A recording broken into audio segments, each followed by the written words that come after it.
Telangana police ने Hyderabad university के PhD scholar Rohit Vemula की जनवरी 2016 में हुई मौत के मामले में अपनी जांच बंद कर दी है। पुलिस ने दावा किया है कि वह दलित नहीं थे और उन्हें इस बात का भी डर था कि उनकी असली जाति पहचान हो जाएगी, इसलिए उन्होंने सुसाइड कर लिया। रोहित वेमुला मामले की जांच पिछली सरकार में पूरी हुई थी। इस मामले में हैदराबाद पुलिस ने मार्च 2024 में क्लोजर रिपोर्ट दाखिल की थी। सूत्रों के मुताबिक आपको बता दें, क्लोजर रिपोर्ट दाखिल करने के साथ ही पुलिस ने आरोपियों को सभी आरोपों से बरी कर दिया था। आरोपियों में सिकंदराबाद के तत्कालीन सांसद बंडारू दत्तात्रेय, एमएलसी एन रामचंद्र राव और साथ ही हैदराबाद यूनिवर्सिटी के तत्कालीन कुलपति पी अप्पा राव भी का नाम शामिल था। रोहित वेमुला के भाई राजा वेमुला ने कहा, पुलिस के क्लोजर रिपोर्ट से परिवार सदमे में है। तेलंगाना पुलिस की जिम्मेदारी ये जांच करना था कि क्या मेरे भाई को इस हद तक परेशान किया गया था कि उसने अपनी जान ले ली। इसके बजाय वो फिर से उसकी जाति की बात करने लगे। हम इस केस को फिर से खोलने के लिए तेलंगाना के मुख्यमंत्री रेवंत रेड्डी और कांग्रेस नेता राहुल गांधी से संपर्क करेंगे, जिन्होंने पहले भी हमें सपोर्ट किया था। रोहित की मां राधिका वेमुला ने कहा कि मैंने हमेशा कहा है कि हम एससी माला समुदाय से हैं और हमारा पालन पोषण एक ओबीसी परिवार में हुआ है। इसमें कोई विवाद नहीं है कि हम अनुसूचित जाति से हैं।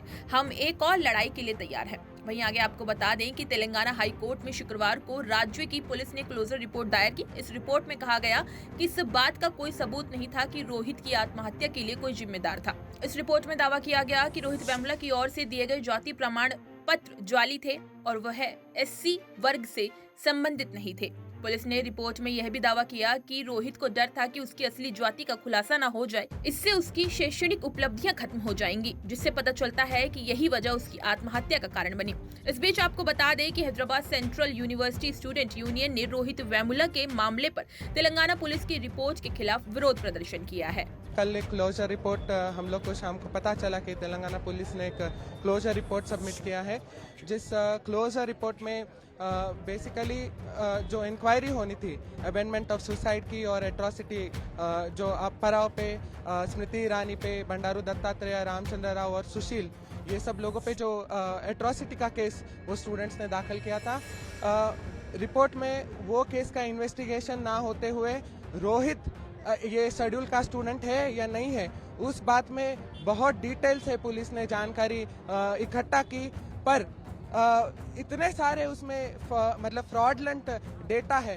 जैसे कि पुलिस कह रही है कि वहाँ पे सुशील कुमार को मारा गया था और उसके वजह से वो हॉस्पिटल में एडमिट हुआ, पर उस हॉस्पिटल में जहाँ पे वो एडमिट हुआ था उस हॉस्पिटल का रिपोर्ट है जो क्लियरली बोलता है कि सुशील कुमार यहाँ पे किसी इंजरीज के वजह से दाखिल ना होते हुए अपेंडिक्स के ऑपरेशन के लिए दाखिल हुआ था। और उसके बाद भी तेलंगाना पुलिस ने इस बात का कोई स्क्रूटिनी ना करते हुए, यहाँ के जो मेडिकल ऑफिसर है उनका कोई भी स्क्रूटिनी ना करते हुए, फिर जो रामचंद्र राव जिन्होंने यूनिवर्सिटी में आके धरना करके यूनिवर्सिटी पे प्रेशर डाला इन स्टूडेंट्स पे एक्शन लेने के लिए, उनके ये सारे इंसिडेंसेस पे, उनके लेटर्स पे कोई इंक्वायरी ना करते हुए रोहित को उन्होंने अपने आप को अपने मृत्यु का दोषी ठहराया है, जो बहुत निंदनीय है।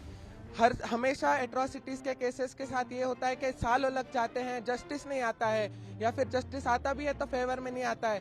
पर इस पर्टिकुलर केस में जिसने पूरे नेशन को हिला दिया था, जिसके वजह से मेरे जैसे जो शेड्यूल कास्ट स्टूडेंट्स हैं वो इस यूनिवर्सिटी में पढ़ने के लिए आए हैं, उस केस के साथ इन्होंने जो किया है, रोहित को फिर से मारा गया है, रोहित के मेरिट को फिर से क्वेश्चन किया गया है, रोहित के माँ को इसमें क्रिमिनलाइज किया गया है, रोहित को खुद को क्रिमिनलाइज किया गया है।